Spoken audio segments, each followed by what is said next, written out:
couple of weeks ago, we discussed vitamin D3 and its importance when fighting certain viruses. Now, normally, the vitamin that it's paired off with in a much more boutique supplement is vitamin K2, and it's a very important, very niche, very hard to come by supplement that I feel like everybody should know more about, because it helps out a lot, okay? And normally, what it does, okay, it does a lot in the realm of strengthening bone tissue, ligament tissue, heart tissue, connective tissue. It does a whole lot of really great things. It's just really hard to come by, and not a lot of people know about it, mostly because it was discovered not that long ago, okay? Because everybody knows, okay, your fat-soluble vitamins out there. Just as a little bit of a refresher course, if you guys are unfamiliar with this, it's vitamins A, D, E, and K. And for the longest time, everybody just thought, hey, there's just a vitamin K, okay? But there actually turns out there's two types of vitamin K. And like it says here with this Healthline article, most people have never heard of vitamin K2. This vitamin is rare in a Western diet, and it hasn't received much mainstream attention. However, the powerful nutrient plays an essential role in many aspects of your health. In fact, vitamin K2 may be the missing link between diet and several chronic diseases. And that's something that I like to talk about on this channel, is overall health. Obviously, that's what everything's all about. But when it comes to being the best human being possible, it's all about trying to stave off those different diseases that are out there. Choosing, I don't want to say organic solutions, but ones that you can actively control without having to resort to anything experimental, anything that we don't completely fully know.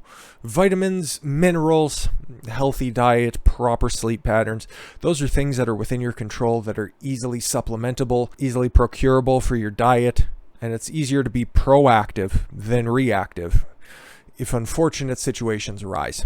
Vitamin K, it was discovered in 1929. There was a joke I would make if this was on the main channel, but you can fill in the blanks, I suppose. As an essential nutrient for blood coagulation, blood clotting, yes. The initial discovery was reported in a German scientific journal when it was called, yes, K, where the K comes from. I'm not pronouncing that, but feel free. Coagulation vitamin. I didn't pronounce it, but I tried. And it's all about trying. It was also discovered by the dentist Weston Price, who traveled the world in the early 20th century studying the relationship between diet and diseases in different populations. He found that the non-industrial diets were high in some unidentified nutrients, which seemed to provide protection against tooth decay and chronic disease. He referred to this mystery as Activator X. Ooh, which X-Men is that? Which is now believed to have been vitamin K2. There are two main forms of vitamin K. Here's the one that most people know about, phyloquinone, sure, found in plant foods and leafy greens, okay? Vitamin K you can procure by, yes, the dark green, the bitter greens that are out there, like kale, arugula, broccoli, the ones that you're not very enthusiastic about getting. I think spinach has quite a bit in it as well. But when it comes to getting vitamin K2, it's found very, very rarely in some specific cuts, and mostly the less preferential types of food or animal cuttings, more the stuff that you'd normally feed to a dog, you know what I mean? And fermented foods. Yeah, so there's something that happens when you, say, ferment cabbage to create sauerkraut or do things of that nature, which produces vitamin K2. So it's not very easy to come across unless you're a big bratwurst fan.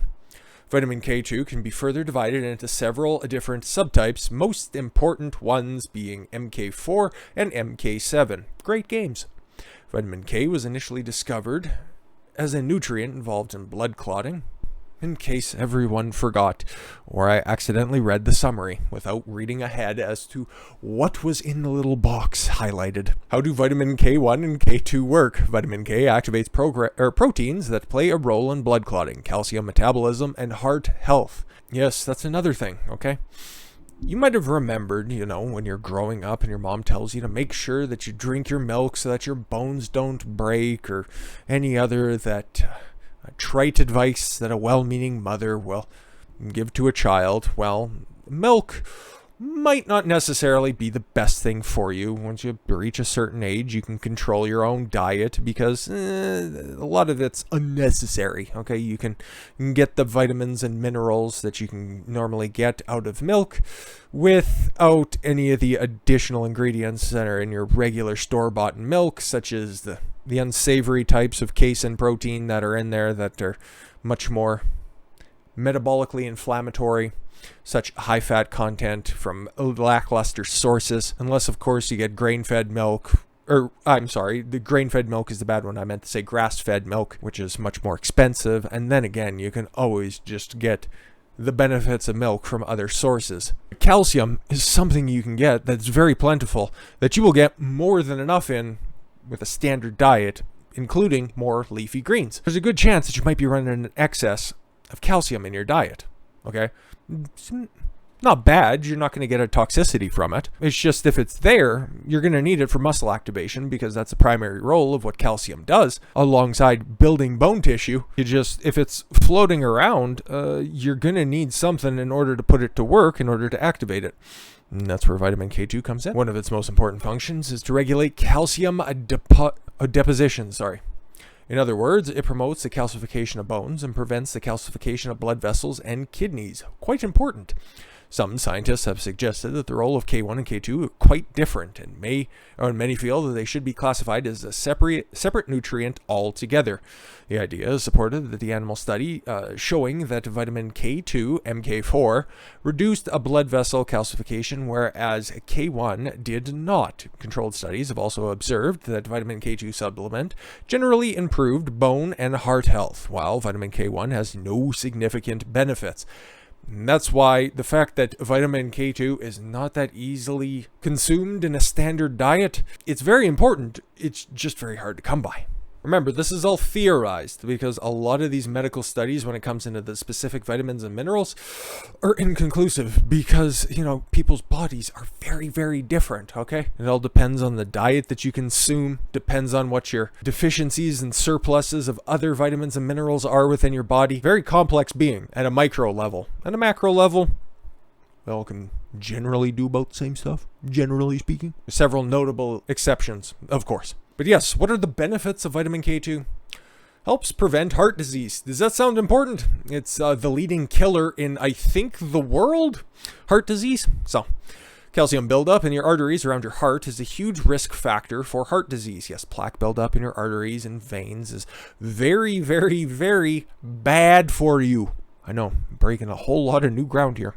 Therefore, anything that can reduce this calcium accumulation may help prevent heart disease. Vitamin K is believed to help by preventing calcium from being deposited in your arteries. In one study spanning 7 to 10 years, people with the highest intake of vitamin K2 were 52% less likely to develop artery calcification and had a 57% lower risk of dying from heart disease. Another study in 16,057 women found that participants with the highest intake of vitamin K2 had a much lower risk of heart disease. For every 10 micrograms of K2 they consumed per day, heart disease risk was reduced by 9%. So by that logic, if you take 120 micrograms of vitamin K2 a day, you'd have a 108% chance of reducing heart disease. Just kidding. On the other hand, vitamin K1 had no influence on either of those studies. Not to dump on vitamin K1, it's pretty important. It's just when you're looking at these specific things that vitamin K2 does, vitamin K1 kind of lacks in its applicability to overall health. May improve bone health and lower risk of osteoporosis.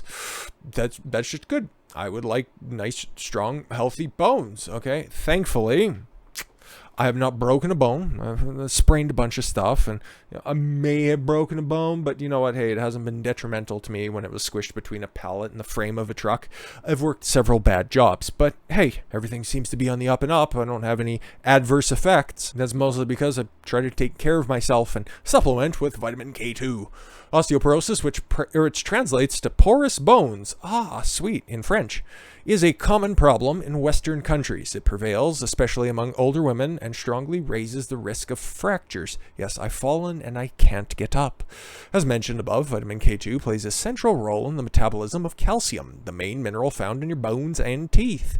Vitamin K2 activates the calcium binding actions of two proteins, matrix GLA protein and osteoclasin, which helps to build and maintain bones. Interestingly, there's also substantial evidence from controlled studies that K2 may provide major benefits for bone health. A 3-year study of 244 postmenopausal women found that those taking vitamin K2 supplements had much lower decrease in age-related bone mineral density. Sweet. Long-term studies in Japanese women have observed similar benefits, though very high doses were used in their case. Out of 13 studies, one failed to show significant improvement. Only one failed to show significant improvement. That changes the outcome quite a bit. Just one little word. Improve your dental health. Researchers have speculated that vitamin K2 may affect dental health. However, no human studies have detected this directly. Based on the animal studies that show the role vitamin K2 plays in bone metabolism, it is reasonable to assume that the nutrient impacts dental health as well. It's interesting because I've noticed throughout the years and again, I can't really confirm this. All I can do is just give you some anecdotal evidence. Like the enamel in your teeth, right? What makes it white and protects the underlying structures of the tooth itself. For me personally, it was starting to go a little bit translucent, which is a sign of enamel loss. So it was either through changing up toothpaste, which doesn't really seem likely, even though they try to promote it as like, it'll go ahead and it'll improve enamel. Basically, maybe, I don't know, what are the studies? Don't know, but it looks good on the tube. Or it was switching up my supplementation regimen by adding in vitamin D3 and K2. It's pricey, not gonna lie, but it's definitely worth it because I have seen a marked improvement in the improvement of my enamel. Like I said, this is just an anecdotal piece of evidence, and I've got nothing to back it up, and it could just be a multitude of things as well, but it seems to have helped. I don't know if I can directly say all of it was vitamin K2 or if it was a portion of vitamin K2. Just saying. Vitamin A and D are also believed to play an important role here, working synergistically with vitamin K2. That's why you normally see vitamin D3 and vitamin K2 paired together whenever you see a vitamin K supplement, because they work very well together. May help fight cancer, but then again, pretty much every sort of health study says that it'll help fight cancer. It's not really what we're looking for. That's also good. How to get the vitamin K2 you need? Yes, several widely available foods are rich in source of vitamin K1, but vitamin K2 less common. Your body can partially convert vitamin K1 to K2. This is useful as the amount of vitamin K1 in a typical diet is 10 times that of vitamin K2. However, current evidence indicates that the conversion process is inefficient. Yeah, like most conversion processes in the body, like switching over protein from what is normally when we're considering and talking about macronutrients, trying to use protein as a source to create energy within the body. Obviously, your body wants to use carbohydrates, the stored sugar that's within your body, in order to produce energy for you to do anything, okay? It would prefer to use carbohydrates. Then it will also use fat, if that's the only thing that is available, put it through the Krebs cycle in order to create carbohydrates and usable sugar in your body in order to go. That's the key there. But when it comes to breaking down protein, I'd have to go back to my old physiology books, but the factor of inefficiency when it comes to doing that is so detrimental, and you end up just really not gaining anything by putting protein through that process, much like they're going to explain to you here with switching over vitamin K1 to K2. K2 is also produced in your gut bacteria in your large intestine. Some evidence suggests that the broad-spectrum antibiotics contribute to K2 deficiency. Still, the average intake is important nutrient is incredibly low in the modern diet. K2 is mainly focused in certain animal foods and fermented foods, which for most people don't eat much of. I agree. Rich animal sources include high-fat dairy products from grass-fed cows. That's the big caveat. And finding grass-fed any sort of dairy products or any sort of beef, and like even in Grand Prairie, you have to go to like really boutique places and you have to search through the organic aisles to really get anything that is truly grain fed. If you're in a larger city, much easier to get, but if you're in a rural community, if you're in a smaller city like I am, finding grain fed or grass fed anything is the absolute pits. So it's tough. Egg yolks, same deal. Free range really doesn't mean that much when you're choosing eggs, because okay, I can be free range, but then they're just raised in a factory, so what are you gaining on that one? But egg yolks, very important. If you remember the old science on that one, just eat egg whites. Well, egg whites contain most of the inflammatory markers in eggs anyway, so you should be eating an entire egg anyways. And I think the current goings on with Weight Watchers right now is, if you're following that diet, you'd probably know a little bit better than I do, but eggs used to come at a very, very high point cost, but all of a sudden they just drop down to a 0 point food. So eat a whole egg if you're going to, as well as liver and other organ meats. Yeah, again, if you don't eat a lot of liver, or you don't eat, intestines or tripe or any of that, yeah, you're not going to come across K2 naturally. Vitamin K is fat soluble, which means low fat and lean animal products don't contain much of it. Again, that's why it's hard to come across it.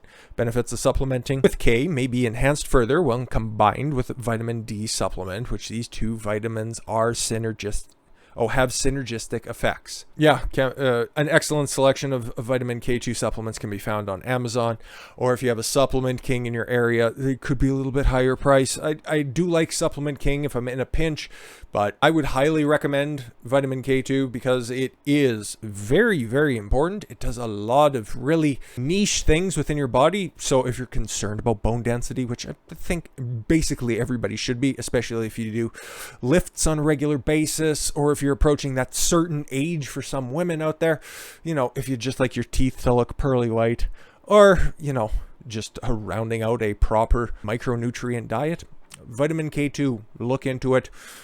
Go to your doctor, get a blood test, see if you're deficient in any sort of vitamin, any sort of mineral. They will let you know a whole lot more of that, but you can always ask about vitamin K2 with your healthcare provider because, hey, again, I just know a little bit. I know what's been working for me. I know what information I can put out there for you guys. And when it comes to vitamin K2, very important, very hard to come by. See if it works for you. With that said, I thank you all very much for the gift of your time. I've been Don Consuelo. I want you to follow your gut and get after it. Take care, everyone.